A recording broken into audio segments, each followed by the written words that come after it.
Hello, everyone, and welcome to episode 265 of Slamfire Radio. This is July 26th, 2018. I'm one of your hosts, Adriel Michaud. I'm another one of your hosts, Kelly Lynn. And we have a guest host. Hi, I'm David. David, back again. We didn't give you a horrific enough experience last time. You're back this time. And you even wear a shirt. Look at that. Yeah, Only because you told me to, sexy. David, wear a shirt. Need you and wear a shirt. Yeah, I didn't want our female listeners to get the wrong idea. Watchers, I guess, on the live YouTube. But I get requests to take my shirt off. Okay. Okay. Well, weebs from the internet don't count, but all right. Have you looked at your traffic stats? Like, have you looked at your male female split? Oh, it's probably like heavily weighted to the male right now. Yeah. No. Oh, yeah. Yeah. You get some Latino here, and then you're gonna start seeing a lot more ladies.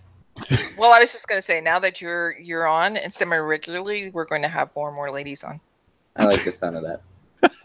True story. It's been a while since we've podcasted. Podcasted? Yeah, we've been busy. Yeah. Podcasted is a word, or pod. What was it? How about broadcasted? Oh, broadcasted over That's MP3 RSS feed to your phones out there. No, too nerdy. Way too nerdy. Right. Well, okay, so we had interwebbing. We had then Trevor and Matthew came to Alberta, and we had to run around and do shooting course. And then last week, Trevor was on vacation, and Kelly, I think you had something going on, and we're just like all over the place. Summer vacations are just wreaking havoc on our podcast schedule, but we've made it out tonight to get an episode out and finally provide an update on some of the stuff we've been up to.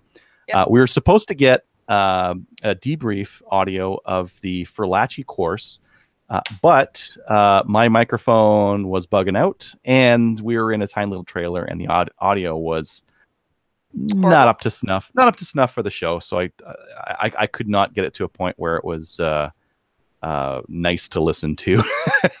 we try to hit a level of quality here on the show, and I don't think we were hitting it with that. So there's a level of quality to this show. Yeah, something have a level of quality. Yeah. We have standards. We have some standards. Oh, I've heard of those. We don't have standards in the Canada Guns Talk Show. No, not as many. No. Some, but not as many. Yeah. Anyways, why don't we get into what we did in guns this week? What we did in guns this week is brought to you by the Calgary Shooting Center, Canada's premier firearms retailer. They just opened up something really interesting. It was just on CGN there. The Calgary Shooting Center now has a special project shop where they can do frame texturing, magazine graphics, grip reduction, other popular Glock and other pistol mods. And I might have a gift certificate for one of those. That might have found its way into my hands. But yeah. Kelly, you're usually the last person. Why don't you start first today? Oh, great. All right. So it has been a lot. How many weeks since I've been on? When was the charity shoot? Early July. Oh God, yeah. So the last time I was on was just right before the charity shoot. We did that night, the Thursday night. Mm-hmm. Since then, I have been doing a lot. So right after the charity shoot, so we did shoot the charity shoot, by the way. Steel Challenge, lots of fun, loved it. I used my rifle because of the fact that we weren't traveling across the country with restricted, because we were going to be staying at various places. So we just didn't want to bring any restricted, so no pistols. I did bring my 1022, and I really liked shooting the Steel Challenge with it. The only thing that is not recommended really is that it's scoped, right? And Steel Challenge, a little tougher, but we obviously saw people do really, really well with it as well, because Kevin won the Steel Challenge, and Stacy, she came in third, I think. Running a 1022 rifle was the right idea, but a red dot would be faster, right? That's what I'm saying. I think in our division, I came in fourth, and overall I came in 11th with the rifle. So not as good as I wanted, but for the first time, and I was kind of nervous about it actually. So, but it was lots of fun. I want to do it again, and do it with Red Dot would be perfect. What else happened we did a maple seed at the charity shoot, and a portion of the proceeds were donated towards the charity shoot as well. And it was freaking amazing. We had the biggest line up that we have had so far. We had, I think, 24 people on the line. Originally, we had 30, but there was a few people didn't or weren't able to come. It was great. Got to meet a lot of different people that I've been chatting with that I haven't been able to meet, and I was able to meet them in person. And it was a really, really good time. After the charity shoot, are we going to do a charity shoot? Your whole thing, and I'll do my take on all of it. So, well, I was wondering if we're going to wait until Trevor and Matthew and everybody can get on. We can do like a recap of the charity shoot. But, it might be a while before all 4 of us are on, so you should do your part while it's still fresh, and then at least we've got that done, right? Yeah. So we had a great time. Lots of podcasters. We had people there from New Shooter Canada, Canadian Patriot. We also had people from Liberty or Death. We had people there from Modern Rifleman Radio, as well as Slamfire. So all of us from Slamfire were there. Great time. We hung out and did all kinds of shenanigans as well. Gallon, he donated to the cause as well. I spent $100 trying to bear spray him in the face. Like I wanted to.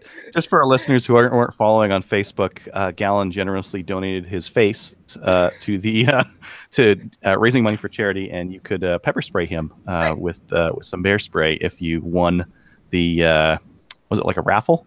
Yeah, it was a raffle. We bought tickets, and I bought a lot of them. I didn't win. How sad. I know, eh? So it was lots of fun. Mike Hisson, he spent his birthday with us as well. Mike Hisson is one of the co-hosts at New Shooter Canada. We bought him a unicorn cake. We drank a lot of everything. Yes. Apple pie moonshine, different things like that. And we had an incredible time. The best thing about that charity shoot, and I keep saying it, is the fact that it was just a bunch of people getting together to hang out. The ones down in New Brunswick are just that. It is just people getting together, a group of people having a good time and just hanging out and having, we're shooting, but we're also raising money for a great cause. By the way, we raised $7,000, and the last time we had the charity shoot in Balmoral, New Brunswick, we raised $2,000. It was just over, I think it was $2,500. So yeah, Trevor was sandbagging. He was like, you know what? It's in the eastern provinces. We won't raise that much. If we were in somewhere that had like a bigger population, we'd be able to raise more. And then he did like $7,000. Yeah. So the charity of choice this year was the Dalhousie High School Regional Breakfast Program, and their annual budget is $8,000. So we just donated to them $7,000. That's awesome. Like their budget is just totally blown. So they'll be able to actually feed those kids, because kids going to school hungry is not a good thing. And then they'll be having like filet mignon and caviar by the time we're done. Yeah. So that was really, really good. We had an incredible thank you to all of the sponsors who donated prizes. We had people buying, I think the International Barrels was one of the most popular. We had people, buying 30, 40 tickets at a time to try and win all the different various prizes. Giving out prizes, we ended up, I think it took us, half an hour just to give out the prizes? Yeah, at least. And it was, they were good prizes too. Yeah. And we had also, I wanted to say thanks to Chris Anderson for providing the trophies. The trophies, he does that every year, and they were great. Everybody walked away with a trophy. Oh, well, anyways, I got one. See this one? Oh. It is Canada's Top Gun Podcaster 2018. It's the horse's ass. I'm really proud of this. I wanted to say thank you. I'm impressed. It was voted on, so I guess that. Anyways, I wanted to say thank you, but it was a great time. So after the charity shoot, we all immediately, it was basically, Trevor said, "Thank you for all coming. Now get out." So we all took off in different directions. I took off for PEI because maple seeding. We're trying to arrange the trip around the charity shoot, so we went out and did our East Coast tour for the maple seed. So we ended up in Breadalbane or Bradlebane. I'm not saying it correctly. Bradlebane, PEI, and we had a maple seed there. It was an amazing shoot, and everybody. So Rick, Stacy, sorry, no, not Rick. Rick wasn't able to make it. Kevin, Mario, Stacy, and I, as well as Gallon. Gallon ended up doing all of the maple seeds in Eastern Canada, so he's a rock star. I still wanted to spray him in the face with bear spray, though. Anyways, so we ended up in Breadalbane, PEI. Everybody who came along maple seeding, they fell in love with PEI, and we want to move out there. So, and we wanted to thank both the host of the range in Breadalbane and Bill Anderson. We ended up at the range itself, and we didn't know this, but the lady, one of the ladies, well, the lady at the range, she made us lunch. She made chili. She made nice. bun. Oh. She came out and she made this punch with lemonade in it. It was awesome. It was really nice. And it was really, really hot. So it was about 40, 45 degrees with the Humidex, and it was quite windy as well. And it was sunny. 45? Yeah. So with the Humidex, it was about 45 degrees, and it was really, really windy as well. So one of the things that I got to do, and I said, I've talked to all these people and I got to meet these really cool people. So I got to meet Ginger Snap and the mini snaps. So they were there, and they did a little video as well and said Trevor sucks, but and we sent it on to Trevor. But it was really, really good to meet James Burke and his two incredible girls. They were awesome, and they shot the maple seed as well. So yay. That was great. How old are they? Approximately, I want to say 8. I don't want to downplay 8 and 10 or 10 or 11. Yeah, 10 or 11. So that's soon for you, Adriel. Yeah. Yep. Yeah.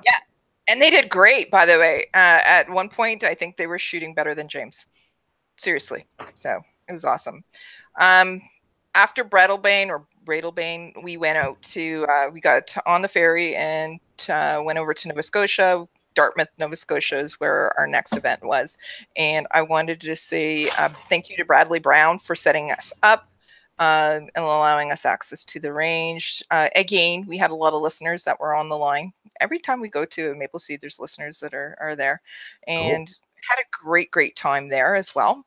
After Dartmouth, Nova Scotia, we came back and we went to Woodstock, New Brunswick, and again stayed at Paul Lombard's house. He's CCFR regional field officer, but he's also a really good guy. So he invited us to camp out at his place. Again, as I said, Gallon is traveling with us as well, and Woodstock. So yeah, Jeff Young, he helped us arrange the event at Woodstock, so we wanted to say thank you for him as well. Woodstock is an amazing range. I found it a little strange though, because when you actually it's right beside the highway, like literally right beside the highway. The drive to get up to the range itself, you have to drive beside the highway, and I'm thinking, I wonder if this is safe, but it's a good range. One of the best outhouses that I've ever come across. So that's awesome.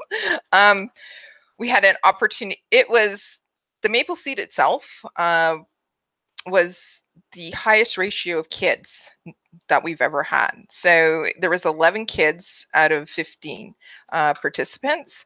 And we increased it to 18. So there was also 2 older ladies that, well, I don't want to say older ladies, more experienced in their age. How was that? That's much better. Good save. So there was one lady who was 82. And this is the first time she's gone shooting. And she was amazing. So... And she goes, I went to the range last week, and she had an old cooey. Anyways, so she says, I went to the range last week, and I did okay. And but she was awesome. I really, really enjoyed her. How much do you want to bet that she just slays magpies and squirrels all day? Oh, she's yeah. She was she was just sandbagging you. She's totally like just a marksman.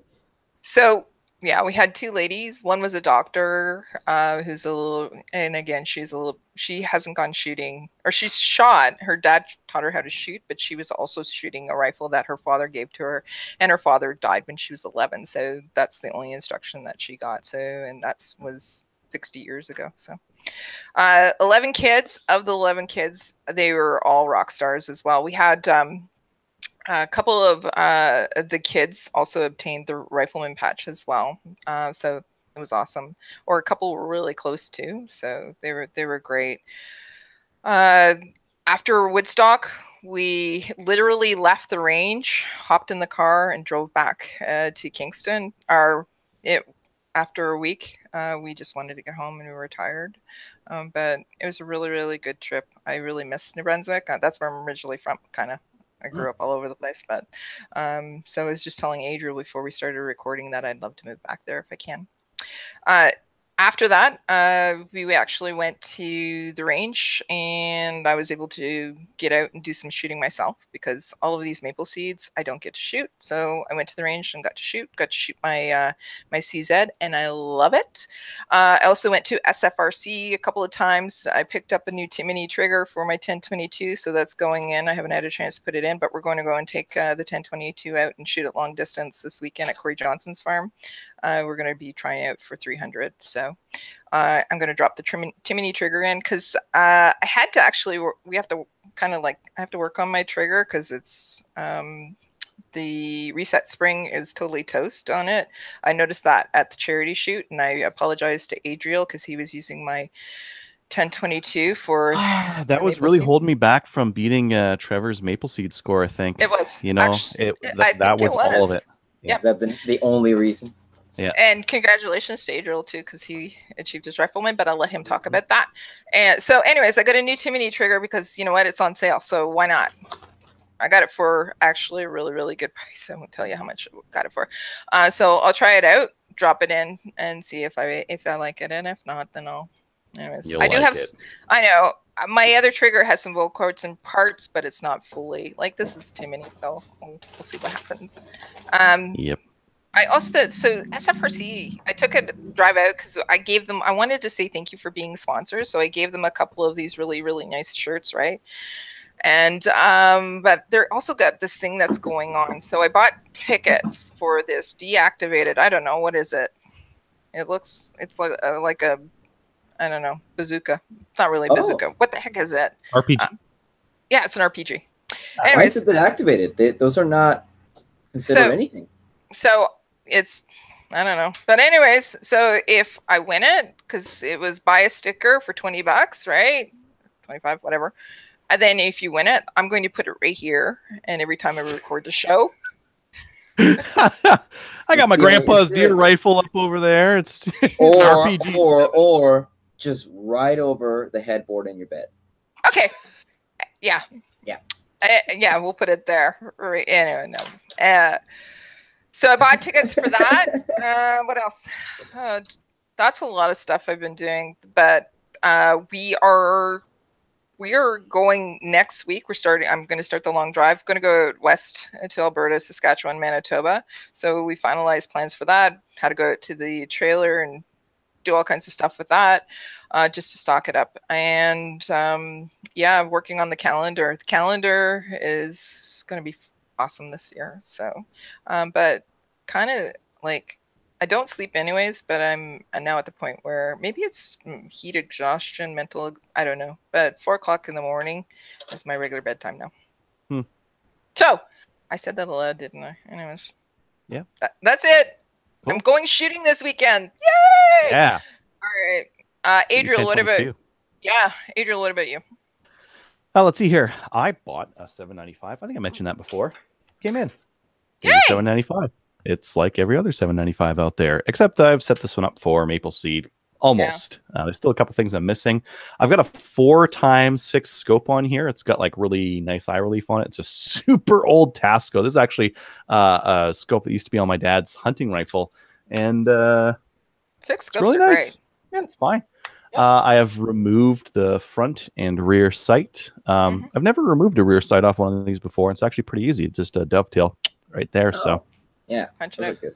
yeah, just remove the little like rear slider piece out there, and then this part just gets popped out with I used a dowel and a hammer, and out she came. When I say almost, I don't have a cheek piece here, so I'm going to rely on the Maple Seed vet wrap for that guy there just to get something on. But I do have a sling. There's your standard USGI cotton sling on there. This one was from Greece, and it smells like a tractor. But it works. It works good. I'm going to take this to the range this weekend and shoot it. I've reached out to M Carbo, which is a manufacturer of, they make some trigger parts for this thing, to see if I can get maybe like a nice sweet trigger for it. Because right now the trigger is pretty heavy. It's pretty gritty. It's not really good. But it's what I got. So I've set this one up, and I've got my NS522 bolt action rifle set up as well. Not ideal for Maple Seed, but I think I can still shoot Maple Seed. I think I can still shoot rifleman with that. It's fine if you're, just good. Well, it was funny. One of the people who got their rifleman patch at the shoot I was at was this older gentleman who was running a bolt. I think he was running a CZ, and he like took that thing to town.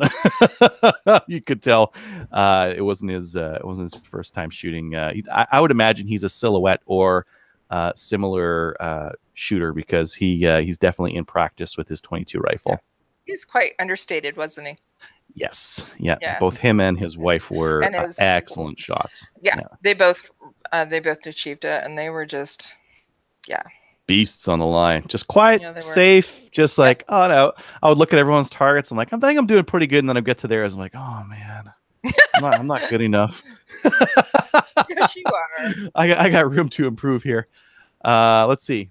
Okay, so yeah, let's rewind like 3 weeks or something like that. Shot the full Maple Seed. You guys are super organized. Like, I've been to a couple of other shoots, and I think I said this when I was there. You can tell that the time you guys put into that is nuts. There was so much prep. They had flip charts. They had handouts at the start of the day. They had t-shirts. They had a flip chart that showed like, here's what your sight picture looks with iron sights. Here's what your sight picture looks with a peep. Here's what it looks like at a 6 o'clock hold. Here's a regular hold. It's like, oh my God, these guys have like so much prepared. It's really good because it's hard to describe like sights. You can draw it or you can show it on a gun, but to have that flip chart like ready to rock and roll, you guys are like, that's a serious amount of prep and work that you guys put in to do those things. They have a trailer that they drag around. The trailer has everything in it. They've got sunshades, they've got mats, they've got tarps, so that they don't have to pick up the brass at the end of the day. It's all on the tarp. They just have to like funnel it into the middle. Yeah, like all this crazy stuff that's like super well thought out. So if you haven't been to a Maple Seed, like, and if you want to see like what a well-run firearms training program looks like, go to one of theirs because they're crazy prepped. What's that? Sorry, Ken? What we did was, it's a learning point, right? And we took feedback from people, but we also wanted to make it as easy as possible to unpack and pack up. Like, it's kind of like, I kept saying, like during this trip, we were like a well-oiled machine, all of us working together, and it was kind of like Maple Seed deploy, get out of the truck, set up, right? Open the trailer, all the things come out, they all get set up. Okay, now we're done. Yeah, that's exactly it. We wanted to go and drink. Anyways, so good. Yeah. You have to have something to motivate yourself, right? So, what did you say there? Perfectly reasonable. It is. It's perfectly reasonable. But yeah, it's been a lot of hard work. We put probably for every hour that we're on the range for Maple Seed, we've literally put in 8 hours for each hour that we're on. I believe it. You can tell from the prep, right? Like I've been to some courses where the guys put in like a couple of hours of prep, and usually they have like an agenda or like a couple of like different practices that they're going to do. They don't have like a set agenda. They don't have like learning points interspersed with with actual shoot points. They don't have it to the point where like everyone's so well versed with the material. It's like, you know what? It's this person's turn to talk about this part, and of course they know the whole thing like by heart, and they don't have to refer to paper. They can just like spit it out at any given point. So yeah, at super some well point run. when you become a full instructor, that's the expectation. You can do the whole thing by yourself. Oof, yeah. And that's what we're hoping. I'm going to disappoint you.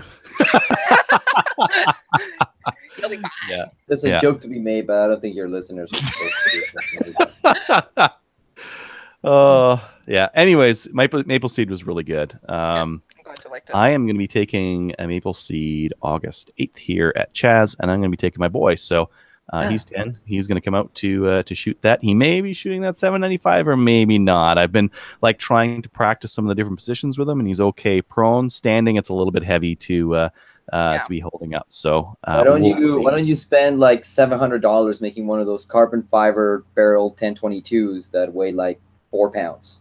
That's an option. Or the 795 was under $200. Go ahead.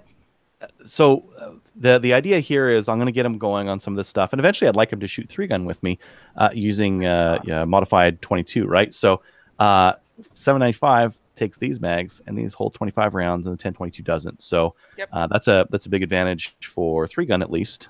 So I've got, while I was in New Brunswick at Moncton, they had a Bass Pro there, and they had some of these, and I bought all of them. How many? 3. That's how many they had. Okay. Come on! You should have added a 0 to that. I bought 30. No, I don't need that many. I mean, for a 3-gun course of fire, like 30 rounds is normal. These hold 25, so it's like maybe a mag change, maybe one. But what if you could outclass everybody just through sheer firepower? It already is. He's gonna have 50 rounds in 2 mags. That's a ton. Oh, while I'm on that thought, I've heard that the Mossberg detachable mags work on some semi-auto shotguns. Yeah, you were saying that. So the magazine, the Canadian law is the magazine's capacity is limited for what it's designed for. The Mossberg mag is designed for the Mossberg detachable, right? So it doesn't have a mag cap because it's for a pump gun. I've heard they work on some semi-auto shotguns. I will not say which ones until I've got it confirmed, but what that will mean is that, so right now a problem in 3-gun is that in open shotguns aren't actually that good. Like an open shotgun is like a 5-round detachable mag. It's not really, like there's some courses of fire where that's a big advantage over manually tube feeding a shotgun, but not many. A tube shotgun that's a 3.5 will hold 9 rounds. 7 in the tube, 1 ghost load, 1 in the chamber. But so we already discussed this a little bit, but what's going to be faster? Doing the mag change or what if you're running that Mossberg mag? The Mossberg mags are 20 rounds. So the magazine. or the KSG 25. Yeah, the KSG 25. Now, if you're running 3-gun nation rules, typically you're running like your standard start position is 8 rounds in the gun, 8 rounds in the shotgun, and for KSG 25, that is not enough. You're gonna have to reload that thing at some point. And if we're like really mean, we do a dry start, and then you're super screwed with that thing. But yeah, anyways, so short tangent there. I'll wait to get confirmation of that before I start talking about which ones you can use for that, because I mean that's a legit thing here in Canada, is that our magazines, and it's on purpose. Magazines are legislated for what they're designed for. That makes it easy. It makes it easy to enforce, and it also makes it so you can use one magazine in a different gun, and that's fine. I think your listeners might want to be informed that the reason that the design comment keeps being brought up is due to the United States, which from time to time there is an interpretation that it does not matter what the design wants, but the intent. So if you have intent to do something naughty, doesn't matter if what you have wasn't designed for that. You're having naughty thoughts, and the thought police might come and get you. So that's kind of where Adriel is coming from. Yeah, if you were heading to the range and you had a semi-automatic 223, like you had a Tavor and you had a PAR, they're both 223. Now you have a 10-round pistol mag in there or a 5-round rifle mag. It's like, which one, or what's the intent here? At least the Canadian way is that what it's designed for, that's what it's limited to. And it's actually like it gets a little bit silly, but at the same time, the magazine's like it'll be printed what it's designed for. So there's at least that. Yeah. But in the States, like, yeah, having the wrong magazine in your gun bag as you're heading out to the range might get you in trouble, even though that magazine is legit. Or having all the parts for a fully automatic gun, but you haven't put it together, and there aren't 16 parts kits surplus in the United States that come with the disconnector and all the trigger bits and all the guts. They just sell you everything with a chopped lower, and you populate your lower with whatever you want, but you go around bubbling a lower, drilling a little bit more metal off, putting an extra hole where it's not supposed to be, then shenanigans ensue.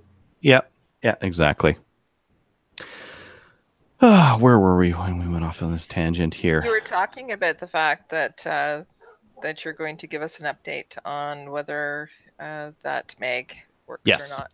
I'll let you guys know if that works. That's the first time I've heard of it, because the Mossberg is a fairly new shotgun here in Canada. It is legitimately like made and designed just for that Mossberg. So if it works in another shotgun just on the off, like on a coincidence, that's a coincidence, and very interesting for your open shooters for 3-gun, because like I said, an open shotgun in 3-gun is not any different than a regular shotgun. A guy might run a red dot on there if they really want to. That's not a huge advantage. Running a 20-round stick mag will be a huge advantage. That'll change the thought process and manual of arms a little. I'm actually happy because there's like, wherever possible, it's nice to have some like real advantages or disadvantages between the divisions. And there's like not really like between open and TAC ops or limited, there's actually quite a bit. Your pistol is your big differentiator there, right? You can run an open pistol with a comp and a red dot, and those are like, that's quite a bit different than a like standard production pistol. There's not really very much difference between limited and tactical here in Canada, because in the States, limited and tactical have some other things that just don't apply here in terms of magazine capacity. So in Canada, it's like, do you want a red dot on your rifle or do you want a scope? And if you're shooting at under 300, the red dot is just as good as the scope, even better if you're really close up. Anyways, I'll stop talking about 3-gun for one show. Hey man, the viewers want it. The viewers want it. Yeah. I shot the charity shoot. So the charity shoot, first, Restigouche Gun Club, super unassuming. I drove in from the front, and it's like, oh, it's a rifle range, and I think that's it. I think it's a 200 or 300, but maybe out to 6. If you're over here and you angled this way, you get 600. But there's a clubhouse down there, and this place is weird. And then I found the other half of the range, and it was like, blow your mind, like how many bays they had going on there. So they have the one rifle range on the one side, and then they have a berm down the middle, and then they have a million little bays on the side there, where they have like permanent setups. There's a boat. There's like a boat that's like sitting on one of the stages. There's a little gas station. There's a 2-story building that they're setting up. That's like a full shoot house in one of these bays. They're crazy little bays that they have set up. So you can see like, oh, that's how they're able to run like such a huge match with a whole bunch of little stages in there, because they have all these tiny little bays that you can do all these stages with. So very interesting there. We, like Kelly mentioned there, we ran the Steel Challenge. There was a silhouette shoot, which I haven't done before. I haven't done Steel Challenge either. That was interesting. The silhouette shoot was interesting. You basically shoot 22 rifles standing on a bunch of little like knockdown steel targets, and super interesting. Yeah, a lot of fun. That's one that I could see myself practicing. Super easy, right? Get a 2x4, get some of those like mild steel will work. It's 22, right? Steel targets, pop them up on your 2x4 and just knock them down and try to get all of them. Yeah, you gotta get what is it? Your chicken, your ram, your pig, and your turkey, your ram, your pig, and your chicken. There you go. Yeah. And Matthew McClatchy won that, by the way. He did win that. Yeah, he crushed it with. Didn't he run his 795? Yeah, and he cleared it, and then he was in a shoot off with 2 other people. Sarah Hisson came in second. That was awesome. Yeah, good shooters. Yeah. Yeah. I shot a round of trap. I have not shot trap before. I borrowed. I was supposed to use Trevor's Versamax, but I didn't realize he run 5 people at once, so I put myself in at the same time as he was going. I thought he would shoot his shotgun, I'd shoot mine. So I used a borrowed pump shotgun, which was okay. I think I did okay. I wasn't happy. I got 12 or 13 out of 25. I wasn't super stoked about that. But that's because nobody told you that there were holds, right? Yeah. And it literally makes a difference, because I was in that category of performance, you know, just like in the low 10s, and then I went to the trap orientation program at the Victoria Fish and Game, and it's literally a pile of old guys, no offense, that just shoot trap. That's what they do. They shoot trap, and then sometimes they go shoot skeet, but they sometimes don't like the skeet guys, so then they just stick to their trap, or then they shoot trap doubles, or then they go and they shoot sporting clays, and then there's the people that travel from range to range all over BC that only shoot sporting clays, and it's a little clicky, but yeah, the guys just told me, yeah, no, you stand here in this stage, you hold here, in this stage, you hold in this point, in the middle stage, you hold dead center, so on and so forth. And I went from low 10s to high 10s into the 20s, and I've been this close from a perfect shot. And you know, then the wind shifts, or the sun gets in my eyes, or it's the gun's fault. Or it's the gun's fault. Yeah. The gun's fault. Yeah. Yeah. That's my excuse this time. I'm sticking to it. Yeah. You did well. See. Yeah, it was fun. It was three styles of competition that I don't shoot. I've never shot a steel challenge. I've never shot silhouette, and I've never shot trap. And I got to do all 3. Yeah, you did well. Yeah. Let's see here. Yeah, it was nice. Like Kelly mentioned, there's a ton of things you could win. I won. You won a ton of stuff. I strategically put my tickets in where I would win. And it was like, oh, I won. Okay, so I wanted to win one of these because I wanted to test one and put a review video up, right? I saw the review video. It was awesome. Yeah. I saw that there was just a couple of tickets in there, so I'm like, I'll put 3 in there in that cup, and they were giving away 2 of these, and I got both of them. Yeah. So watch my video on them. It's a very fast way of loading 10 rounds in a pistol mag.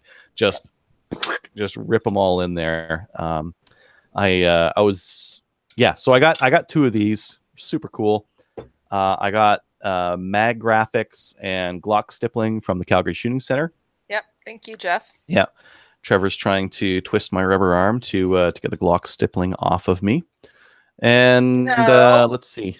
What's that? No. What do you mean? No. Like he's going to pay me for it. I'm not just going to give it to him. Okay. Yeah. All right. Yeah. That's the way this goes. Products for money. Capitalism, baby. How much you willing to pay for it? Yeah, exactly. Well, now they got their prices online, so now I know what it's worth. Yeah, so I got 2 of these. Then I went to we had Trevor and Matthew out, and we went and did the Ferlacci course. And I thought last year we had a much bigger class, and I ended up just helping assistant RO for the whole thing. This year we had a much smaller class. We had just 12 people, so I shot it. And I didn't bring enough ammo for it. I have like thousands of rounds of 9mm here, and I brought like 200 because I thought that would be enough to like demo for people, right? And I ended up shooting the actual course. I kept running short on ammo. Ended up borrowing a bunch from Jonathan, who's a listener, and I paid him for it, and I gave him one of these too. So he's got one of these things because he was like, "Oh yeah, I really like that," and it works really well with the CZ mags, right? They strip in really smoothly, and if you're running factory ammo or ammo out of factory boxes, this is the way to go. So yeah, I gave him one. Now I only really needed one, anyways. Let's see. I've got a pile of matches and stuff I'm going to coming up. I've got the Redneck Challenge 3-gun, not this weekend, next weekend. That's like a 2-day event, followed by Maple Seed midweek. And I'm going to have all the instructors at my house, and they're all going to like crash here. Mm-hmm. Thank you. you're not going to get the nice treatment you get at other places, by the way. I'm not making any chili for you or bringing like punch or anything like that. Oh, I'll give you water. Paul Lombard's wife got up at 5 a.m. and made us breakfast. Yeah, I'm not doing that either. Adriel, come on. I bet your wife will love cooking for a bunch of people. Oh, yeah. I'm sure she'll love doing that. Yeah. No, I'll drive to Timmy's and get you guys some Timmy's. For money. Okay. Let's see here. After the Maple Seed, like the weekend after the Maple Seed, which is in the middle of the week, I have 2 Chaz matches. One of them being a regular 3-gun match, and then the next one being the historical 2-gun match, which is like rifle pistol, take something old out. It's meant to be like approachable and good for beginners to kind of come out, right? So a lot of matches in early August. A lot of matches. I'm going to go this weekend to the range. I have to go this weekend to the range. I'm going to take my boy, and we're going to sight in these Maple Seed rifles here. And I bought a motorbike. That's not anything to do with guns, but it's cool. Yeah, I'm glad my Jeep like survived the Furlaci course, because it was the transmission was making some really nasty noise, and the shop was like, "Oh, we could order a new transmission, or we could just get the part. But if we get the part, it'll take like 2 weeks." I said, "Okay, just get the part." In your freaking Jeep. Yeah, no, I'm not replacing the tranny. I'm just replacing the bearing. So okay. I was gonna say, it's like, I don't know, man. Like getting a new tranny in a Jeep, that ain't cheap. Yeah. No, but the part, the it's a bearing or something like that. That's cheaper, but they have to like order it in. So I was like, So I was trying to share the van, and I was like, I don't know. I'm just gonna buy a motorbike. I've ridden before, so I went and bought like a $2,000 motorbike, and it's lots of fun and cheap on gas. So. Yep. Yeah, I don't think I'll take that to the range. I don't think I'm going to pack like guns and the boy on the back and all that kind of stuff on it. Well, if you'd like to, we can. It's non-restricted, so you can throw it in the trailer and meet us there. No, I'll be there. Like this weekend, I'm going to go out and make sure it's sighted in and whatnot. I'll steal my wife's van or whatever for the Maple Seed thing. Dave, I think that brings us to you. Yeah. I went about to Calgary, and I went and I shot with some friends, and it was fun. Then I promptly, finally, and completely gave up on the SLR. So I order a bunch of parts. I order an Anderson receiver from True North Arms, mostly populated, but the upper was bare.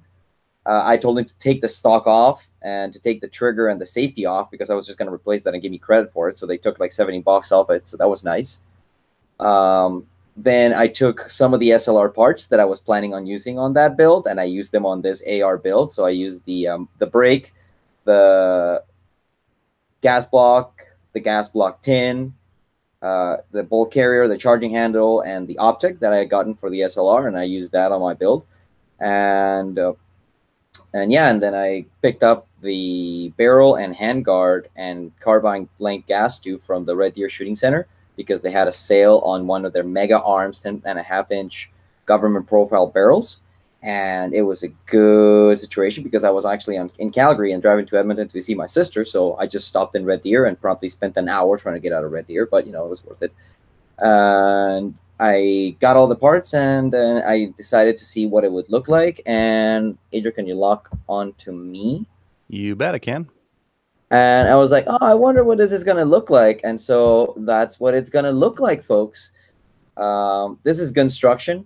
No, not official. No, this is not a sponsorship or anything. I saw this, actually, of all places, in the SLR group on Facebook, about how you could use this to make your SLR, and you can finagle with it and everything. And you can rotate it? Oh, I thought it was just a 2D thing. No, dog. So cool. Yeah, and you can even look down the sights. Huh. And you can even check co-witness. Actually, it's really cool. You can like put iron sights on it and make sure that they actually co-witness and everything. Oh, weird. And on the browser, you can go into photo and you can take on different backgrounds and stuff, and it's pretty snazzy. And they actually have the SLR receiver here, and you can find out what your gun would look like, and that's what I did. Except it's not here yet, so I gave up on it, and then that's it. Oh wait, no, it's not it. Because here it is. Yeah. That's what I did. I built it. Look at that. Yeah. You look like a kid in a candy store. Yep. What kind of trigger you got in that thing? Oh, you're gonna love this. It's a, where the heck is it? Geissele Super Dynamic 3-gun trigger. Oh, nice. And oh, buddy, it's quite something. Take a look at this. Look at this, Adrian. Look at this, Adrian. Nice. Oh. And the reset. Look at the reset. Sorry. Oh, Nice. the reset. Still not as good as the Elfman, but still. I don't know. It says Mm. there's a 3.5 pound single stage, and I believe it's 3.5 pounds. If you would have come over for a beer last week, you would have seen the Elfman. All right. But yeah, this is a BCM modular M-Lock handguard or something like that. Excellent. 10 inches. That's an excellent handguard. Oh yeah. It was a BICHT whatever to put on, but I got it on, and this is gonna make things interesting. Take a look at that bad boy. Look at that. Perfect. Look at all those apples. Don't put your hand in front of the forend. Yeah. Oh, that's the thing.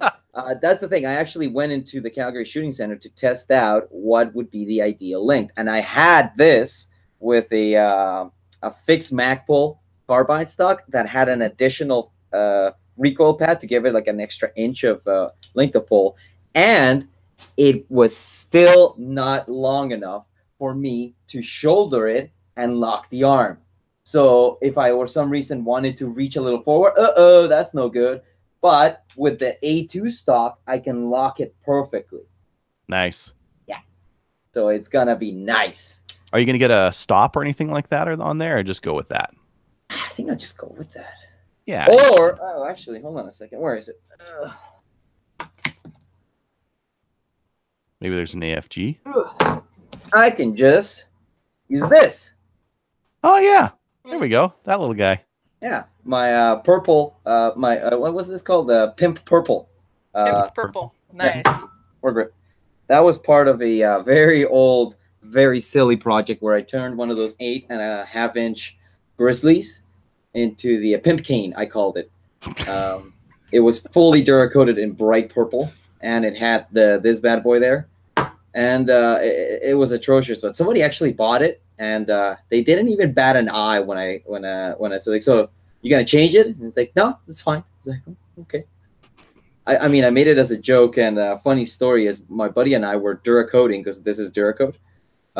We were Duracoating in my garage, and this was like the third or fourth time that we were Duracoating some obnoxious color onto a gun. And my neighbor walked by, and he's like, oh, you guys doing another one, eh? And he's like, oh, yeah, said my friend.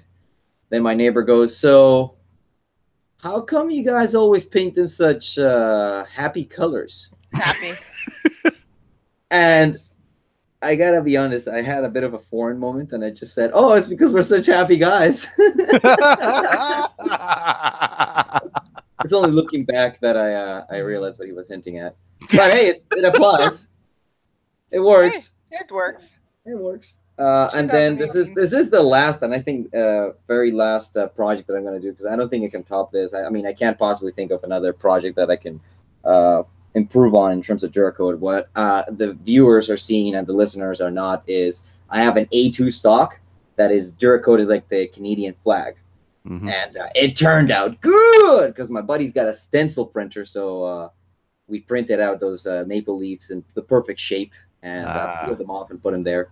And of course, I will also use that stencil printer to make that Abominate 70, which is the nicer name for a, what the heck is it? It's a giraffe print, red to pink fade out camo Shorty 870. That has been featured on this show before, but I mean, it's either the Canada flag or the gay giraffe looking thing. It's very happy. It's another happy gun. Yeah, another happy gun. But yeah, that's kind of been what I've been up to in the last couple of days. I also found at Proline Shooters in Inglewood and Calgary a cheap secondhand CZ 452 American left-handed. used for $4.95. So when I saw that, I was like, oh, okay, I'll buy that. I have not done that yet. I don't know if you guys have, but you walk into a store and you spend like an hour walking around and you don't see anything. And then as you're walking out the door, something catches your eye and you go, uh-oh, guess I'm taking my wallet out. And that's what happened. I took my wallet out and I bought a gun. I don't think my wife knows, but that's okay. I shipped it to myself, so it happens. At Wholesale Sports, I walked in and I'll have one of those and one of those. And how much is that one? I'll take that. How many do you have? 2, 3? I'll take them all. Yeah, thank you. See, if I had the capital, that would have made sense because you made your money back and then some on that, and that was purely because you bought them for like half price. So even if you sell them at 2/3 or 3/4 price, they get a deal. You get more money back. Yeah, so, yeah, exactly. But yeah, aside from that, and maybe we can touch on the other thing, Adriel, as a separate topic. That's pretty much been it. I put this Leupold VX2 Canadian edition on that CZ. And fun story being that when I was buying this at Proline, we spent about an hour trying to find rings to fit on that rifle. CZ has this peculiarity, which is that they have dovetailed receivers, because that's usually what you have in a 22, dovetail receivers. Now, there are two styles of dovetails, the American and the European dovetails. The Americans have two sizes. They have a 3/8 dovetail or an 11mm dovetail, whereas the European dovetail is a 13mm dovetail, and they do not mix. Like, you might get some compatibility between the 11 and the 3/8 dovetail, but when they launched the ZZ452 American, they wanted an American style dovetail. So most of those rifles come with either an 11 or a 3/8 dovetail. For some weird reason, my CZ452 American left-handed has a 13mm dovetail. Another fun fact about ZZ rifles is due to the, I guess, prevalence of iron sights in the European market, their bolt throw is absurdly high. Okay? Yeah. I just ordered a whole bunch of 3/8 to Weaver adapters. I've ordered like 4 different kinds from eBay to see which ones will work for. I want that $7.95. I'm going to put a red dot on that afterwards. This scope is only on it for Maple Seed. After that, it's red dot, and that's what it's going to be used with. But I want to test a whole bunch. Yeah, I've seen some really cool ones. That's good. I had done that sometime before. I mounted a 3/8 to Picatinny adapter on an old Remington 552 Speedmaster because I wanted to put a scope on that, and that's what I did. But yeah, we actually did ended up finding the right ring to go on that dovetail. It was like the 4th different model of Weaver. Oh no, Burris. The 4th different model of Burris ring that was actually tall enough to clear the scope bell with the gigantic bolt throw, the CZ. And I put that on after I built this guy. That's the good part of my Calgary trip. Adriel, you've gone out shooting in the bush, right? Once or twice, yeah. Kelly, you gone out shooting in the bush before? Nope. Never? Nope. Okay. Yeah, have you heard stories about what goes on in the bush? Well, I've made stories in the bush. So shenanigans ensue with a lack of supervision. Yeah. And when my friends and I went camping 2 weeks ago on the northwest corner of the Wipers Ghost Public Land Use Area, which is northwest of Calgary, we chose a spot that we've been to before. It was a campsite area with a nice flat with a hill at the end, shooting area next to.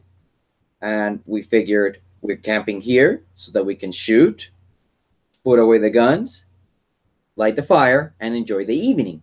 And that's what we did. Enjoyed the evening, the Friday that we got there. Saturday morning, we spent all of Saturday morning shooting. Then we put away the guns, we light the fire, and we crack open a few cold ones. Well, warm ones, because, you know, it's the bush. And that's when 3 trucks pull up. 3 crappy Jeeps lifted, because it's, you know, Alberta. And one guy comes out, walks up to my friend and asks him, "Hey, can we shoot here?" Like, yeah, it's makeshift shooting area. Yeah, go for sure.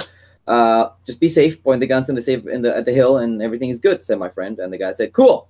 Turns around, strolls back to his vehicle, and tells everybody to get out. And every single person that comes out of those cars is holding an open can of alcohol. I grab my lawn chair and I plop myself down looking at these people because I'm just expecting trouble from them. So as they take guns out, they are pointing them at each other. They are checking their sights by aiming them at each other. They continue to use these firearms as they drink. And the funnest of them all is they continue to shoot their guns while they have their friends downrange. I'm watching this and I'm just going, it's going to happen. One of these guys is going to get shot. But what do? Just watch. Just keep watching, because I'm not going to go down there. Except Buddy Boy, not the one that talked to us, but another one of his friends, takes out a Tikka. Bolt action. Stainless steel. Takes out a pack of Tannerite. And he's holding the rifle, and he's looking at the pack of Tannerite, and he's doing this. Where am I going to put my pack of Tannerite? And as he's swinging his rifle around, you know where he ends up pointing it at? You. Right here. Yeah. Okay? So I get up, and I walk down to Numbnuts, and I tell him, "You just pointed a rifle at me." And I'm going to let you guess what he said. Guess, because you've heard it. You've heard this story before. But it's empty.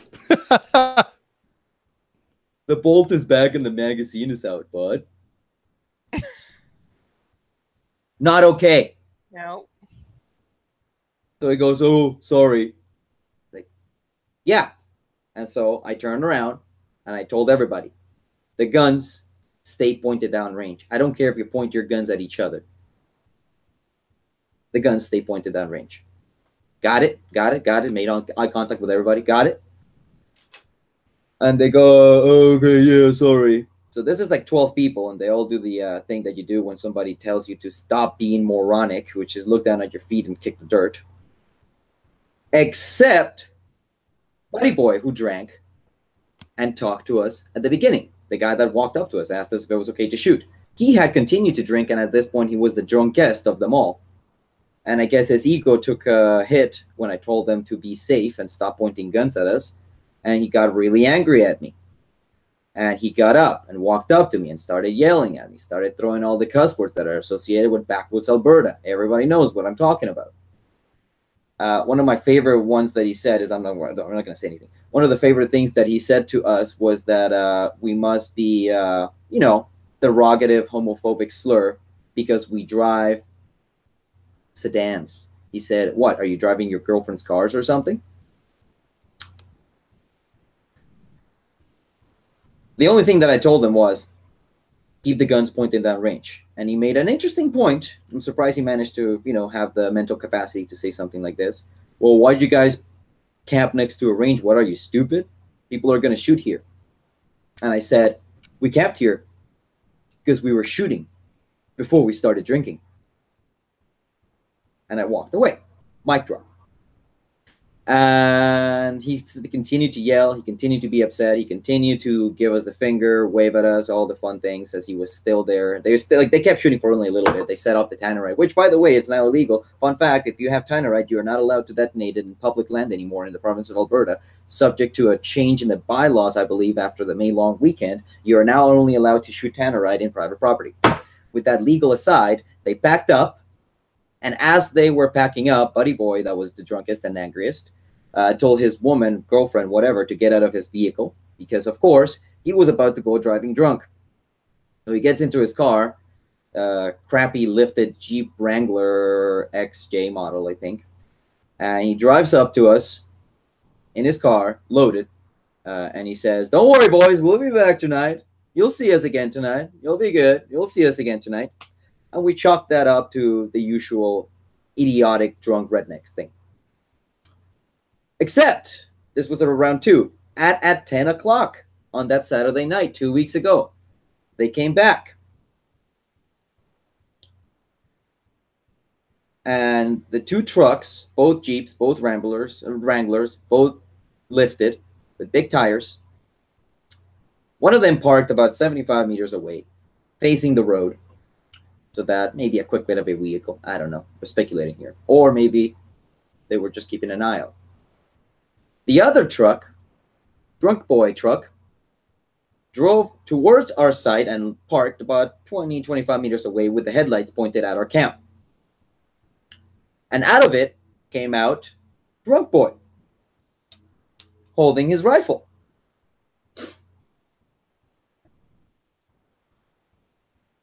Give me a minute.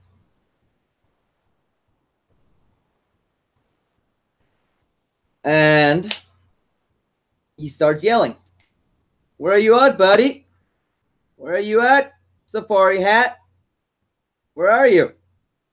Earlier in the day, I had been wearing a hat. Maybe even something that kind of looks like a safari hat. And he'd taken to call me that. So he was looking for me. "Where are you, Safari Hat? Where are you?" Gun pointing at the ground. And at this point, every single one of my friends and I are staring at this guy. Thankfully, my friend has the presence of mind to try and talk this guy down. And this guy was either too stupid, too drunk, or it was too dark for him to tell that I was standing in the middle of the campsite looking at him 20 meters away. So my friend was trying to talk him down. "Dude, just talk to us. Talk to me. What's going on? Just put the gun away. What's going on here? Nobody wants any trouble, okay? Just calm down. Talk to me." And this goes on for a few minutes. I don't know how long. Not kind of paying attention to time at that point. I'm more looking at the gun and the drunk guy threatening me. I sincerely believe that he had the presence of mind or the ability to recognize that I was standing there, that he would have shot me. And I guess he gets bored, figures maybe I'm not there, throws the gun back in the car, gets in, and as he's driving away, he says, "Don't worry, we'll be back. Don't you worry about it, boys. We'll be back." And as they drove away, we did not take down the license plates. There's one thing out of this that I want, is those license plate numbers. For the crappy dark green lifted Jeep XJ model with a push bar, and a dark gray XJ Wrangler Jeep with big tires too. And they were hanging out with a white Jeep. Which one are those? The ones that are smaller. YJ? Yeah. I won those license plate numbers, but we didn't have them. And as they drove away, my friends and I decided to get the hell out of there.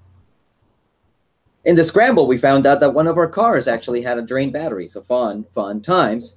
We had just finished packing the vehicles up, so we had to throw everything out of the one car that we had, leaving all of our possessions mostly, except the guns, basically. We took the guns with us and ourselves, and we got out of Dodge. And we drove back out of the no cell service area back to the highway towards Cochrane. And as soon as we hit the highway, we made the call. We called Cochrane, our CMP, and they told us, "Yeah, come on in. We'll take your statement." Yeah, and they did. We got to Cochrane at about midnight on Sunday. And then Constable told us that they would get someone out there probably in the morning, and they would talk to the conservation officers, and they would keep an eye out for these guys. He would have also us meet another constable that had just been freed up at the intersection that we made the call on, and we were going to drive back to the site to pick up our vehicle and our belongings, which was really nice of them, because obviously we weren't about to go out in the middle of the dark to pick up our things again, especially with those idiots around. And also, they were not going to go out looking for these idiot armed drunken criminals in the middle of the dark with like one RCMP officer and one SUV. That's not going to happen. So we got back into town after about 4 a.m. and I called the RCMP on Monday to see what had taken place. I spoke with a constable, not the constable that I spoke to because he wasn't in that day. And what the other constable from the Cochrane RCMP department told me was they did not go looking for the drunk, armed individuals that are threatening people in the Wipers Ghost Public Land Use Area zone. Anybody care to guess why the RCMP are not looking for armed, drunk individuals that threaten people?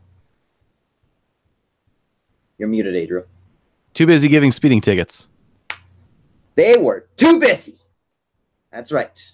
Straight up was told by the RCMP officer. Oh, we were too busy. Really? Mm-hmm. Okay, I said. Did you talk to the conservation officers?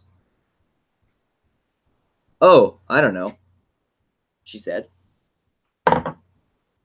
Okay, I asked.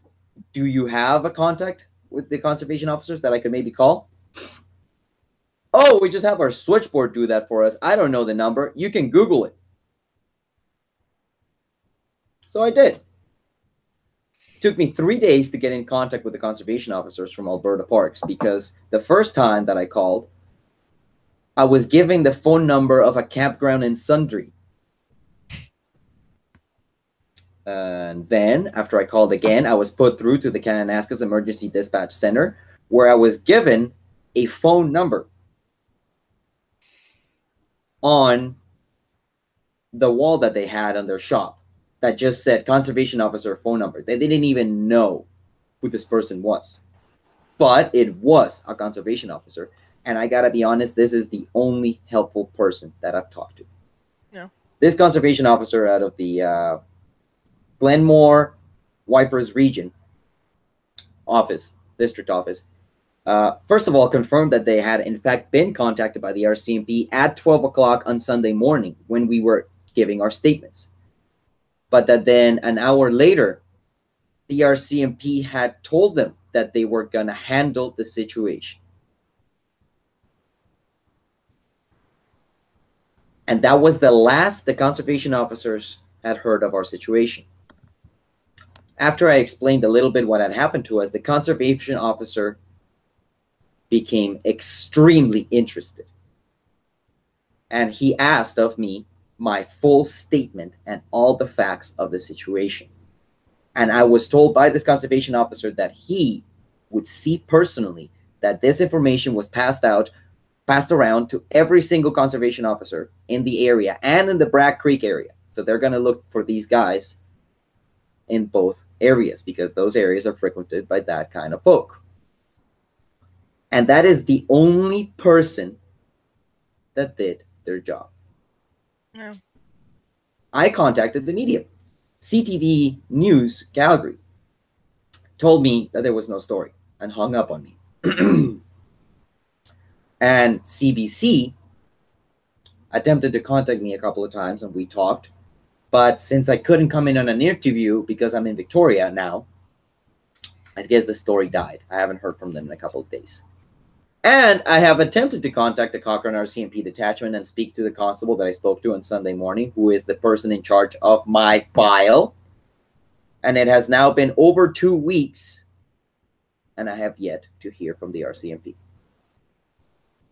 Every single thing that has taken place has been because I have sought it out. Nothing has been done through the official channels via their own initiative, only being spurred by me. So, with that, thoughts? I guess we have a bunch of gun laws and we don't enforce them. We don't enforce the ones that we've got, so why are we looking at new ones? Or, yeah, they should be. These are the ones that they should be concerned with. Like, It's almost like they are not looking for criminals. they are looking to make criminals out of legal gun owners. Mm-hmm. And yeah, it's almost like it would be good if a bunch of money that was earmarked for guns and gangs initiatives was used for something like that. Yeah. Well, it's obviously not the gangs part of it. The guns part of it is, yeah. Yep. Yeah. I feel badly that they didn't actually do anything about it. That they were too busy. Yeah. The one piece is if you had gotten and you know this too, right? If you had at least gotten one of their licenses number, they could have paid them a visit at their home.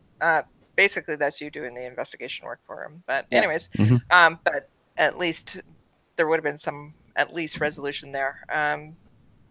But that's not good, obviously. Having one firearms pointed at you and then they took it to the next step, and they're threatening, intimidation. I fear for my life. They were gonna. I think if he'd known that I was standing there looking at me, he would have taken a shot at me. Yeah. And also drunk driving as well. So. Yeah. Yeah, not only with the firearms, but they were out on the roads. Loaded. So, completely loaded. Every single person there was drinking. Yeah. Not good. Nope. Yeah. Can we move on? Yeah.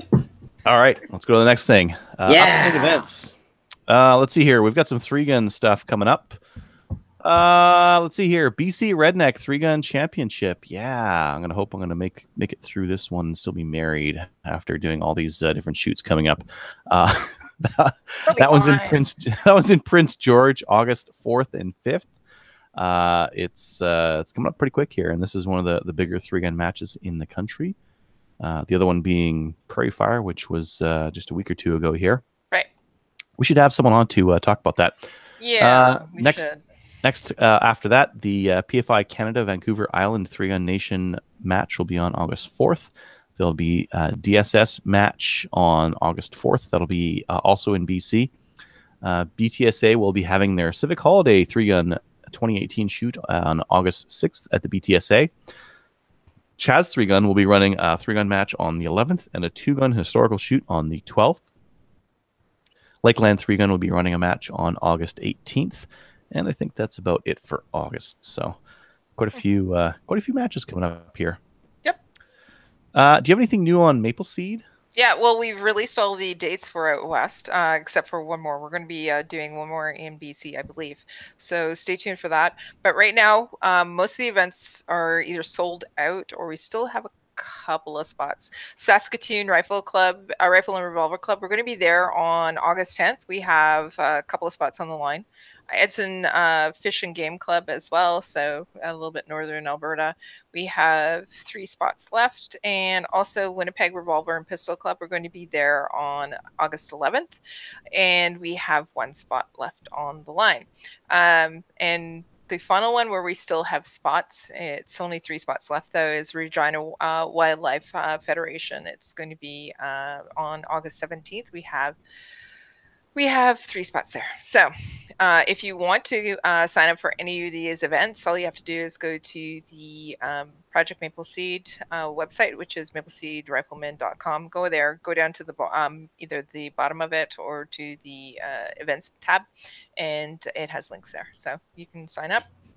And yeah, so yeah. Once you're signed up, you get this email with a video on a checklist on all the stuff you got to bring out. And I made my kid watch it and like do the checklist on Notepad.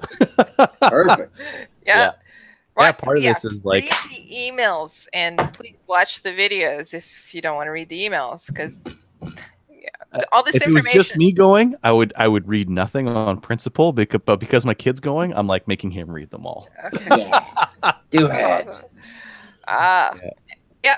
Anyway, so I would ask that you do click on that link and have a look at it, because it's very informative as well. And then you can go to the other YouTube videos that we have, like how to get us which optic to use, and sling. So anyways, lots of information. It's out there on the interwebs. Just go and search for it. But or open up the email that I send to you, and you can click on it, and it is right there for you. Yep. So Awesome. we'd like to see you too. Yeah. Why don't we get into new gun stuff? Sure. Have you guys seen the M&P 4022 that's coming out? Yep. So it's you know what I'm going to do? I'm going to put this on my other screen. I'm going to share my screen out because that would really be the thing to do here. Ooh. And there is the pre-order for the GSG MP40 in 22 LR, 23 rounds, semi-automatic, non-restricted. It is so cool. $5.99. Yeah. Have you played with the Scorpion in 22 before? No. They are tons of fun. I have a buddy of mine that was planning on building his own, and then the RCMP decided that aluminum was a gun, and so he was stuck with all the parts. But then he just found a 32 ACP Scorpion, and the lowers, I mean, the uppers are completely interchangeable actually. So you can put a 32 ACP lower. I mean, a 32 ACP lower on a 22. No, you can put a 22 any which way. Yeah, they'll fit. They'll fit. Awesome. This should be fun though. I know a couple of people that are really looking fun. forward to this. Oh, I've since the last show we had, I've done a ton of shooting with the GSG 1911-22, and it has been phenomenal. Yeah. Not a stoppage with that thing. It's been running like a champ. I'm so happy with it. I took out the magazine disconnect, and then while Trevor was here, we pulled out the grip safety. We disabled that part. So now it's without any of the silly safeties. And yeah, very cool. Let's see the next one. Can I share that one? There we go. The next one, Canada Ammo has a couple of new guns. One of them is they have got their new short shotgun. They've got a Kodiak 9-inch barrel, non-restricted, 3+1.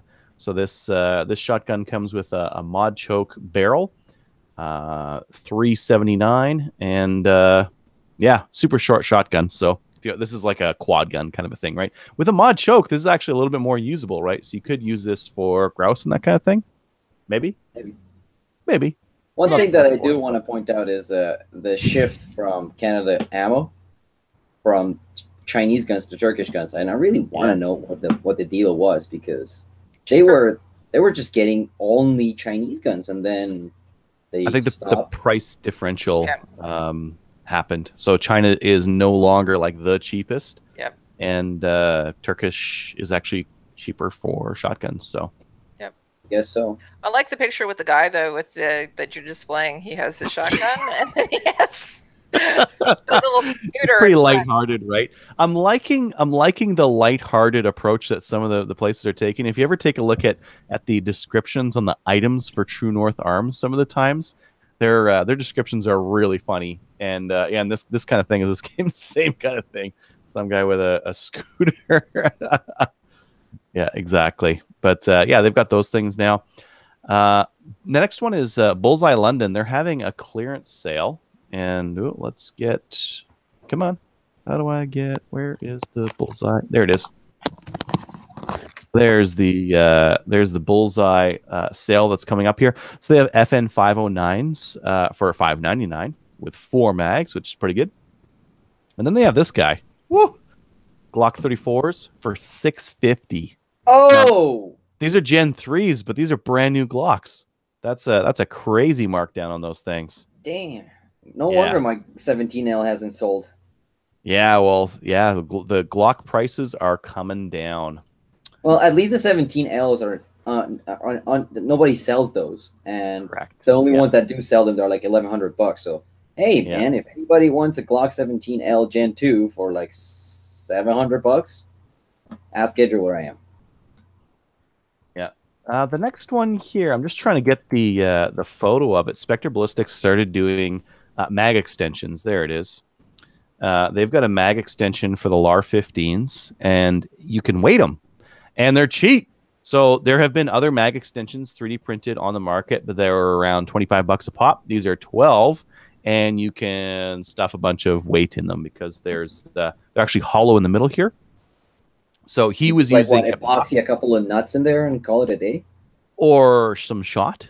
or any of that kind of stuff, right? So that will add weight to this whole thing. The idea with these extensions is it adds length, so you can run it out of a mag pouch that's made for a 30 rounder, right? And this gives us something to grab onto. They opted for a 2-screw kind of a setup. So if you look at this is a picture of inside, you can see that epoxy in there.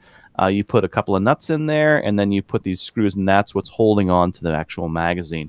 Interesting. If I was going to abuse this in a match, I'd probably tape it anyways. I'd probably throw some like duct tape around the outside of it. Yeah.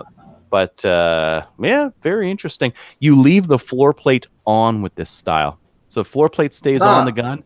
This is just the extension that you're putting on. So this does make sense because I know of people that run those other extensions and they attach via the floor plate being removed.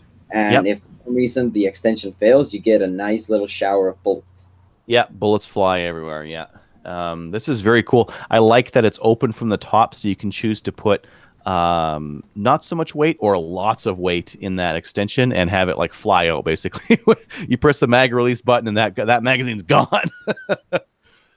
So very cool there. NEA has on Instagram a chance to win a BCL. So if you want to win one of those semi-automatic 308s, check those out. Yeah, but why would you ever go with a BCL if the Stack 10 is out now? The complete rifle is still cheaper. The complete rifle in the BCL is $1,600. You're not going to be able to get. You're not going to be able to build a Stag 10S for $1,600. Are you sure? Maybe. Maybe you could piece. You might want to crunch some numbers, man, because there are some cheap barrels out there, and if you put some junky handguard on it. Okay, maybe. It's price competitive at $1,600. It's pretty price competitive. Yeah. Yep. But you have the NEA issues. Yep. NEA's gotten better though. They have. Especially they've had some issues recently. Well, what I was told was they weren't happy with some of the quality, so they sent it back they scrapped everything and redid it. So if that's the case, and a lot of more of their stuff is being made here, so they are able to actually have a little bit better quality control on it as well. So if they're doing that, it's going to get better. So, I think that's a good thing. Yeah. The WK-180Cs are starting to show up in customers' hands. There's about 75 of these out in the wild, and they're starting to show up. Here's one that that's Snipe 107. Yeah. His rifle's showing up on CGN, and he was actually making note that if you want to get a cassette style trigger in this, like a Trigger Tech or something like that, you actually have to modify the bolt hold open. You just need to flatten the bottom of it where it's on the hole there. So you just need to get a file, flatten it a little bit, and then that will allow you to fit the cassette style in there. But otherwise, these will fit any other trigger. I don't know. This seems like a pretty easy to mod as long as you know that it needs to happen. There was a couple of other comments. One was that the handguards are very tight. Some of the early ones were Loctited in there, so you might need to add some heat to take those off. Oh, really? Is that what it was? I thought they just cranked the heck out of them on. No, some of them were Loctited, so you do need to use some heat to get the handguards off. They actually tried to keep the machining very tight on these as well. So, for example, the handguard has a very close tolerance on the barrel nut, and some of the other parts are very close as well. So it should be a very tight gun. That's what they're trying to do, is tighten it up. The AR-180B was designed as a somewhat like a loose, low-cost version of an AR. So Kodiak's tried to do a couple things to kind of tighten that up. I've heard. What's that? What about the price increases in the WK? Yeah. No, you're thinking about the FX or no. The WKs are going up too. When? I think they announced that up to July. Oh, geez, like July 2nd or something like that. If you'd pre-order it before then, they will honor the original price. But any pre-orders after that, it's gonna be more because of the tariff. I think they said tariffs, but don't quote me on that. I know it's on their blah blah blah blah blah CGN. I saw Wolverine talking about that for their FX9s. I Yes, know the but FX9s also are the going up. WK, because I know my buddy who ordered a WK was really happy because he pre-ordered his the day before the cutoff. Interesting. Yep. Accuracy on these things people are reporting right around on 1.5 MOA to MOA kind of a thing. I've seen a couple of groups under an inch with hand loads, so it's right where it should be. The other thing I've noticed, a couple of people have had like pretty bad triggers in them. Again, they're a mil spec trigger. They're not a super fancy trigger on them. So if you want a super fancy trigger, buy one. It's an AR trigger, right? So. And the sky's the limit with AR triggers. I know because I've reached pretty high. Yeah, I've got a 2-stage RRA national match trigger that I think I'm going to put on whenever mine comes in. So, yeah, I'm pretty pumped so far. It's looking good. It's looking. I'm liking the design philosophy of like under $1,000, any color you want as long as it's black, kind of idea, right? So. And what was it? Not like that other one, the other 180 clone. Yeah, I haven't heard a lot about that one recently. Haven't heard a lot. Man. I have not seen any kind of traction with that other one. I haven't seen a lot of people with them on CGN or any of that kind of stuff. But no. Let's see here. Reliable Gun has Remington Gun Club Target for $72 per case, which is cheap for that kind of ammo. You can get like a Challenger and that kind of thing for cheaper, but that's the cheapest I've seen for a while. Let's see. The Jard J68 was just named as non-restricted. I don't know if you guys have seen this thing. It looks kind of funny. Let's see here. It's a bullpup. Oh, yeah. PCC. Huh.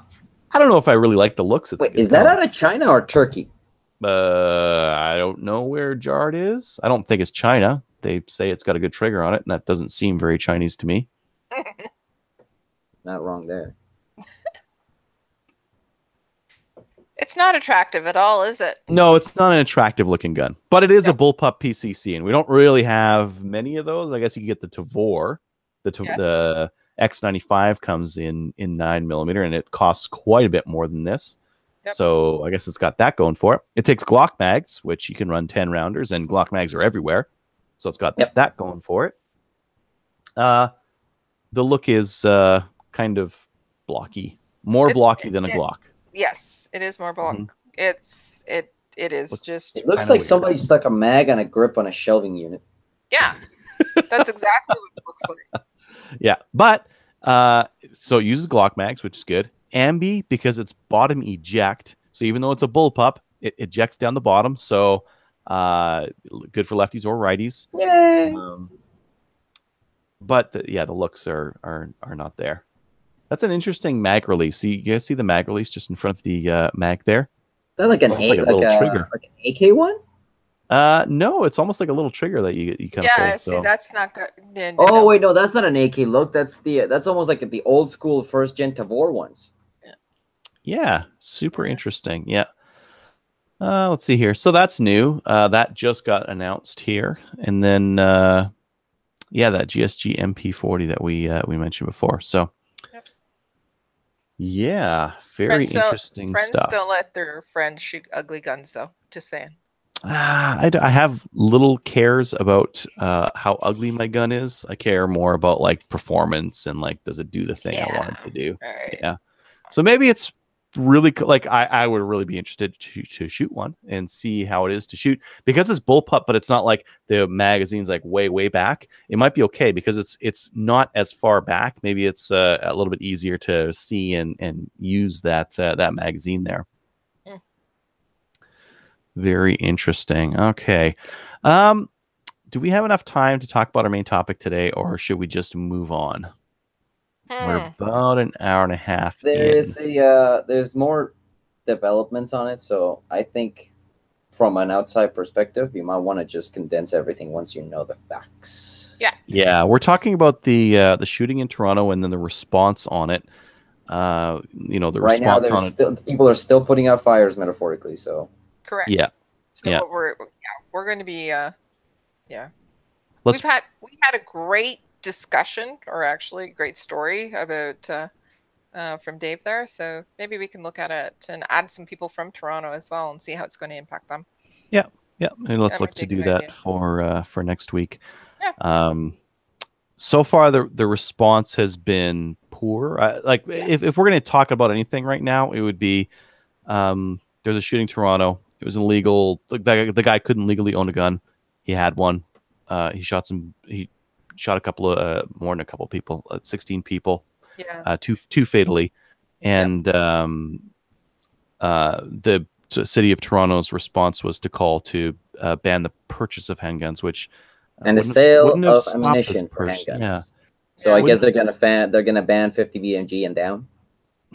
Yeah, it's legislation by people who don't really understand the technology or the equipment, and it wouldn't even solve. Like, if this law had been in place last year, it would not have solved this problem because this person got his handguns illegally anyways. So Doesn't matter. yeah. So knee-jerk reaction, which would not have helped, just because. Well, yeah. Let's get someone we're going to talk about it a little bit more, but you're absolutely right. It's knee jerk. People, it's a horrible thing that happened, and people want it solved, so they're looking for a solution. But that's not going to be a solution. So let's no. So we'll get someone from Toronto for next week to kind of comment on that. Ooh, and you probably get Crazy on. I should probably get Crazy on. Yeah, I might have contacted him a little bit earlier today to see if I could get his to pick his mind on this. Yeah. I don't know who Crazy is, but I know a few people. Just kidding. Yeah. All right. Yeah. Anyways, let's keep going here. So I want to get into some listener feedback. First, the YouTube version. I don't think we've had any questions over there. I've seen there's some people commenting. Yeah. Someone said that Pornhub's their favorite, but they're still on YouTube talking to us. So, second favorite. Thank you for staying. Yeah. Luke Godin says second place. Remember, Kelly, 4X fixed power. Yeah. And he says best pod cart ever. Which, if you were at the charity shoot, you'll get that one. Yeah. There's a misprint on our trophies. They're supposed to be podcast. They said pod cart. But mine says podcaster. Yay! Oh, you didn't get podcarter? No, the Chris Anderson. Thank you very much again, Chris Anderson. The Chris Anderson trophies were all spell checked. It was good. It's almost like he cares about detail. Yeah. Greg says, looking forward to seeing you at Chaz, Adriel. He's going, poor Greg is going to get into a car with me, and we're going to spend 30 hours driving overnights to Alberta, and then we're going to spend a whole entire, and with Stacy as well. And we're going to spend a whole weekend, a week together, but he's going to see you, Adriel, at Chaz. So, Kelly, you guys are crazy. You know that, right? You guys need to get your instructors instructing, so you guys aren't stuck trying to instruct the whole of Canada. Yep, and that's the plan. It's only 30 million people, man. Come on.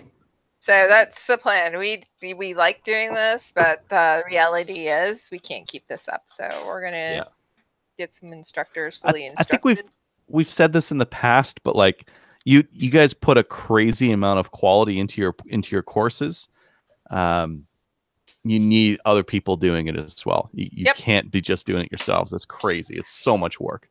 Nope, and that's exactly it. We have some great people who are stepping up and volunteering. We figure probably by next year we'll have people in all the different areas that can actually instruct and do region specific events. So awesome. It's a really great program.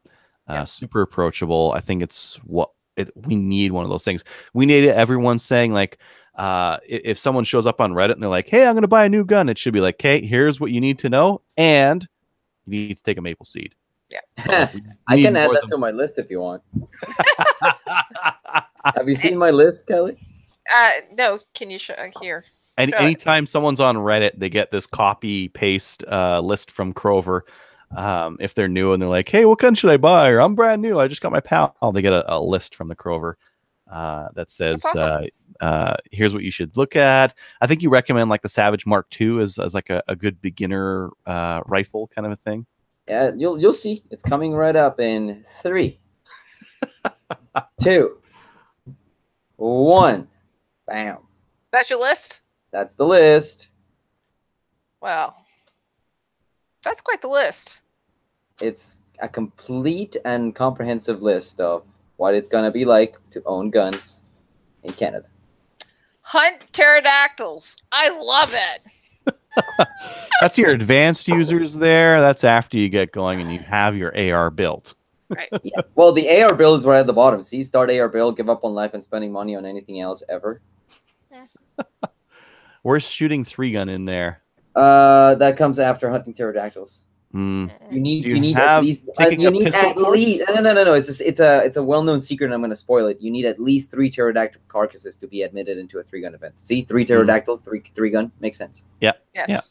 Do you have any pistol training in there? Training? Yeah. No. Yeah. You training should needs to add happen too, handgun like training a because one of the fundamentals things, course. Yeah. people don't train on handguns and they're like, handguns suck. They're so inaccurate. It's like, now you're inaccurate. You You might be right. I haven't updated that list in like 2 years. yeah. But it's still pretty good. Still relevant. Yeah. Still very still super. comprehensive. I like the list. It's quite. It's quite comprehensive. Yes, but yeah, handgun course. That'd be Yeah. good. All right. Well, that's our YouTube feedback. Happy birthday, Stacy. It was her birthday yesterday. Did you wish her a happy birthday? Happy birthday, Stacy. I'm doing it right now. Mm-hmm. All right. All right. Let's see here. Listener feedback. Listener feedback is sponsored by Highlander Tactical. Go to highlandertactical.com to check out the great supply of both inside and outside the waistband holsters. Use the promo code SLAMFIRE at checkout to save 10% on your order. The first one, let's see. I'll take this one, and you can take the next one, Kelly. From Ben. Good, very early morning. Finally catching up, and I listened to the episode where you read my email. Firstly, thank you for taking the time to respond. It's part of the reason why I continuously listen. But now it's my turn to apologize. I'm sorry if I misinterpreted some of what was said or read into it too much. I can't remember what we said or read into, so I don't know. However, I continue to disagree. SIGs are the best guns ever made. Wow. Mine didn't hold open for about 200 rounds, though. Thanks for your time. Your faithful listener and friend, Ben. P.S. Protect the flock. Okay, so I guess I'm up with James B. This is it. Ginger Snap. Thanks for giving me this one, by the way. It's almost like it was on purpose. He says, Adriel, this was a while ago, so we haven't been on for a while, so this is a little old, this information. Adriel, I regret to inform you that the girls and I won't be able to make it to the charity shoot, and I was so looking forward to being able to buy you a Quebec pizza, a Pop-Tart with ketchup. Trevor, sorry I don't have the time or the crayons to explain to you why I can't make it. And he says, Kelly, we're going to meet you at on the 9th over in PEI, and you'll get to meet River and Mila. It should be Mila, not Miller. He spelled his daughter's name wrong. Oh, boy. That's you know the what? kind of person he is, yep. Yeah, it's the thumbs, and anyways, he's doing it on his phone, and so autocorrect. Anyways, she's cute as can be. I wanted to take her home with me. Anyways, we were hoping to bring the money up ourselves, but it was due to that we're not going to see, and we're not going to have to send an EMT to Slamfire. Brian with a Y, you better send your $50 EMT. The girls want to hear Trevor singing with a hangover. He didn't do that. Thanks for the free funny, and keep your blank and a vice. I don't know what the free funny is, and what yeah, it's always confusing trying to read those emails. Yeah. So, anyways, but River and Mila were awesome, just great. Anyways, it was nice to meet James as well. Awesome. Yep. Next one here is from Craig. Hey guys, I was thinking about lead exposure after listening to last week's podcast. I am thinking of trying out the X Metal Targets bullets, but I haven't found any lead-free primers. Do you know of any lead-free primers and where I might find them? Thanks, Craig. Dave, do you know any lead-free primers? Lead-free primers. Because they all use lead stiffnate as a priming compound, right? The old way was to use like a corrosive this is salt. going to be obscure, but if you want to and you can find it in the U.S. market or even here in Canada, Remington did for a while produce a Remington 700 with an electronic firing mechanism that used an electric charge to set up specially made primers. I do not know if those primers still contain that. They couldn't. I don't know. But you can get like there's a Winchester pistol ammo you can get that comes with lead-free primers, and there's a couple of other ammos that come out with lead-free primers. So they're out there. They're just not super popular, and I haven't really seen much. Yeah. For reloads, I've seen factory. Yeah. Not reloads though. I haven't seen reloads either. Sorry, Craig. Right. If you'd like to be disappointed by our lack of availability of lead-free primers, send in the show an email at slamfireradio@gmail.com. Did we have any iTunes reviews? No, we didn't. And thank you very much, Stacy, for checking. She does that every week for us. And I just wanted to say thank you because she's amazing. And because it was her birthday. It was her birthday yesterday, too. Birthday. Shout outs. Kelly? I do have a few. Wanted to say thank you to Paul Anthony Lombard for the amazing hosting and hostessing and getting up at 5 a.m. and cooking us breakfast, and which Adriel apparently isn't going to do. But I just wanted to say thank you for that. I wanted to say hi to Darren Taylor as well because he brought his kids to the Woodstock shoot, and they were awesome. He had two daughters that were just they were amazing, and his son Harry as well, who I thought was such a good shooter as well. But I just want to say hello to him, and well, actually everybody, the sponsors for the charity shoot, and also Trevor and Christina for hosting us, and all these crazy people. Yeah, so we really put them out. I think if you're going to tell me, Adriel, we're going to put about 20 people in your house, and by the way, that's going to be your life for the next couple of days. I don't know if I'd be game for that, but Trevor was. Yeah, Christina does it. She puts up with it every time we're down there, and she's amazing. So it's an angel. Yep. Thank you. I wasn't there, but thank you. Yeah, Trevor has an amazing wife. Yeah. So I just want to say, and I did want to also say to, I know she's not going to listen, but it was so good to see Jewel as well. Jewel and Matthew. Yeah. We haven't seen them in a long time. So, yep. Dave, do you have any shout outs? Oh, wait.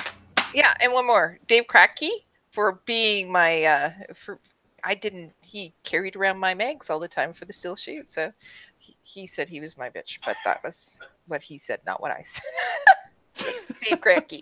He had a trigger malfunction on his shadow that was kind of interesting. So he had bought his shadow. Someone had put a professional trigger job on it. We don't know who, and it went on burst mode. Oh, did somebody mess with a sear or two? Yep.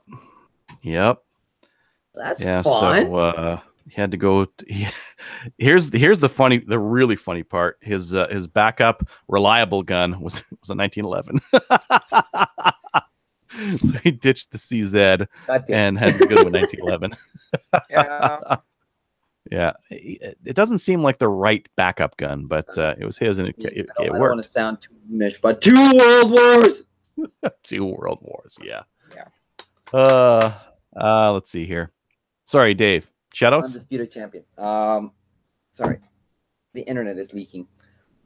The Canada Guns Talk Show will be on next week at 6:30 p.m. Pacific Standard Time, 9:30 Eastern Standard Time, and we will have a host of posts and stories that are very storied, and a lot less shirts and a lot more swearing. So if that's your kind of thing, have at it, folks. Shirts optional. The channel is the Canada Guns Talk Show on YouTube. And we will be on Reddit too, on Canada Guns, with a post earlier in the morning announcing the topic and whether or not we will actually have anyone on. And or whether it'll be like, no, that's next week. Or yeah, or maybe I'll get some extra work at work and then there won't be a show. I don't know. We've been pretty good at it though. Yeah. The last Maybe we'll do couple a of months. podcast with it. I think that's on my docket right now. Yeah. Yep. Let's see here. Mine. My shout outs go to the New Brunswick crew for running the event, doing all the things at the range, and setting up all the stuff. Great. That was a crazy amount of work. Mark for Shrew. yeah. Sorry, I'm interrupting, but Mark Shrew showed up at the range at 6 a.m. because Trevor didn't want to go. Anyways. he had a good reason not to show up at 6 a.m. because we were drinking the night before. Yep. But yeah, thanks, Mark. Yeah, he's got a really really good crew there. Yeah. They did a ton of work. The event was really well run, and it was really great. I had a lot of support out there. I flew out there with nothing. I treated this like a family vacation that had some shooting attached, and Kelly loaned me guns, and Trevor loaned me guns, and when it came time to shoot trap and I didn't have a shotgun, Alain gave me a shotgun. He's like, here's a shotgun. So everyone was super welcoming, and I was all set up. So I didn't need to bring anything out there. It was sweet. So thanks everyone for that. Let's see here. Our new Patreon supporters, we got 90 of them. If you'd like to. 90 new supporters, or we have 90 now? Oh, 90 total. Sorry, did I say 90 new? Yeah, that's I might have. 90 news. Yeah. Holy smokes, dude. Woo! Yeah. We're just rolling in t-shirts over here, really. Literally. I'm gonna mail these out tonight because I'm tired of looking at these boxes and I'm like way over behind on it. So I'm gonna mail some t-shirts out. Chad, you're not getting yours because I'm gonna drive with you next week. So I'll just hand that to you in person. Yeah. But yeah, I mean, if you sign up for Patreon, you get access to special episodes. We send you a patch and a sticker in the mail, and if you're on for long enough, we'll send you a t-shirt. So that's kind of neat. Oh, you know what we didn't talk about? What? We're doing a logo contest. Oh yeah, I forgot. What contest? A logo. We need a new logo. Our logo is like too complicated to like print on stuff, so we need something that's like simpler and easier to print, so we can do like all sorts of swag. Okay, I'll tell you something off the air, and you're gonna hate me. But go on. Okay. All right. I gotta bump that. You gotta bump what? I gotta bump it on the Facebook page that we're doing the logo. But if you bump the logo. Yep. So go to our Facebook group and check that out. But we want you to design a new logo for us. It's supposed to be at the end of August, isn't it? And people get stuff. I don't know. Yeah. End of August. It's August 31st. I know because I wrote the ad. Anyways, I was driving the whole time. It was August 31st, and the winner is going to get a T-shirt, a sticker, a patch, a mug with the logo, the old logo, and then they're going to also get a gift certificate for the Calgary Shooting Center as well. And a hug from their nearest Slamfire host. Okay. All right. Only if it's someone other than me. All right. All right. Please join one or more of our national firearms associations, such as the CCFR or the CSSA. Check us on Gun Owners of Canada. Like us on Facebook. The CCFR has been super busy this week. I heard Rod and Tracy on a couple of different radio shows. They did a great job. I really like... there's a lot of gun nuts out there that are gun nuts, and there's gun nuts who are like really well-tempered and do a great interview. Both those people do great interviews, and I love hearing them I love hearing them debate because they're so well measured and so logical, and that's what I like to hear. So if that's who you want representing you for gun rights, definitely check out the CCFR. Yep. Any last words? Hail Satan. Potato is my last word. Okay. Potato. potato, patata, PEI potato. PEI potato. Did you eat any? No. I didn't either. All right. Thanks for watching, everyone. Bye. Bye bye.